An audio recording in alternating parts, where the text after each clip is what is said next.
Bind ఓవర్లని counselling చేయాలని, counselling మీ వాళ్ళకి చేయాలి, అడ్డగోలుగా అధికారాన్ని దుర్వినియోగం చేస్తున్న వాళ్ళకి చేయాలి, గతంలో రౌడీ షీటర్లుగా నమోదైన వాళ్ళకి చేయాలి. కౌన్సిలింగ్ చేయాల్సింది మీకు కానీ బీఆర్ఎస్ పార్టీ కార్యకర్తలకు కాదు. కానీ ఆ పేరు మీద ఇష్టం వచ్చినట్టుగా రోజు తరబడి కూర్చోబెడతాం.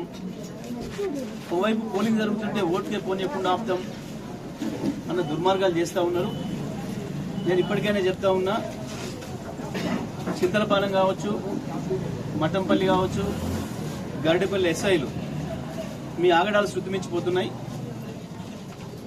మీరు ఇప్పటికైనా బుద్ధి తెచ్చుకొని నిబంధనల మేరకు పనిచేయడం నేర్చుకోండి.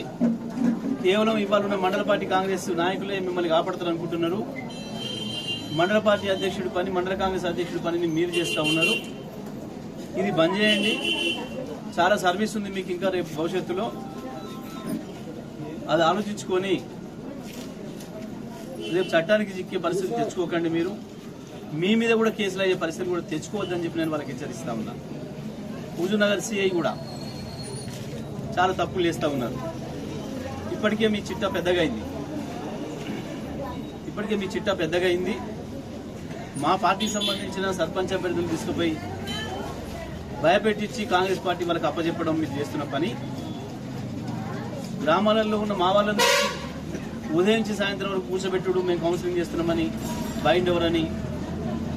కేసులున్న వాళ్ళేం ఊళ్ళో ఉన్నారు, రౌడీ హిస్టరీ చరిత్ర ఉన్న వాళ్ళు ఊళ్ళో ఉన్నారు. ఏ కేసులు లేనటువంటి అమాయకులైన వాళ్ళని తీసుకొచ్చేమో మీరు కేసులు పొందాం కూర్చోబెడుతున్నారు. ఇవన్నీ కూడా మానుకోవాలని చెప్పి నేను హెచ్చరిస్తా ఉన్నా. ఏం చేసినా సరే బీఆర్ఎస్ పార్టీ కార్యకర్తలు మెరవకుండా పోరాటం చేస్తున్నారు, వీరోచితమైన పోరాటం చేస్తున్నారు. పర్టికులర్గా హుజూర్నగర్ నియోజకవర్గంలో ఇంత తీవ్ర నిర్బంధం మధ్యన కూడా ఇంత పోరాటం చేస్తున్న మా బీఆర్ఎస్ పార్టీ కార్యకర్తలను అభినందిస్తా ఉన్నా. ఇదే పోరాటాన్ని కొనసాగించండి. ప్రజలు మన వైపే ఉన్నారు. మళ్ళీ కేసీఆర్ కావాలని చెప్పి ప్రజలు పెద్ద ఎత్తున కోరుకుంటున్నారు. గులాబీ జెండా వేసుకుని పోయే వాళ్ళని ఎవరినైనా ప్రజలు ఆదరిస్తున్నారు. తప్పకుండా ఇదే స్ఫూర్తితో ఇంకా ఈ 2 రోజులు కూడా పనిచేయాలని, తప్పకుండా ప్రజలు మీ వైపు మీకు ఫలితం ఇస్తారని మేము ఆశిస్తూ ఉన్నాం. ఇప్పటికీ నేను ఉత్తమ్ కుమార్కి చెప్తా ఉన్నా, ఒక్కసారి రివ్యూ చేసుకో మీ పని విధానం మీద.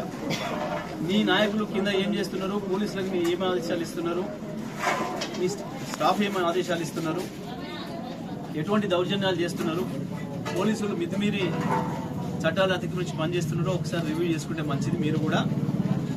మీరు భయపెట్టించి దౌర్జన్యాలు చేసి టెక్నికల్గా ఏదైనా 1-2 సీట్లు అదనంగా గెలిస్తే గెలవచ్చాం, కానీ ప్రజల మనసులు మాత్రం గెలవలేరు. మీ వైఫల్యాలు బయటపడుతున్నాయి. తప్పకుండా ఆ రకమైన ఫలితాలను ప్రజలు ఇవ్వబోతున్నారు. ఇప్పటికైనా పద్ధతి మార్చుకుంటే మంచిదని చెప్పి నేను ఉత్తమ్ కుమార్ రెడ్డి గారిని సూచిస్తా ఉన్నాను.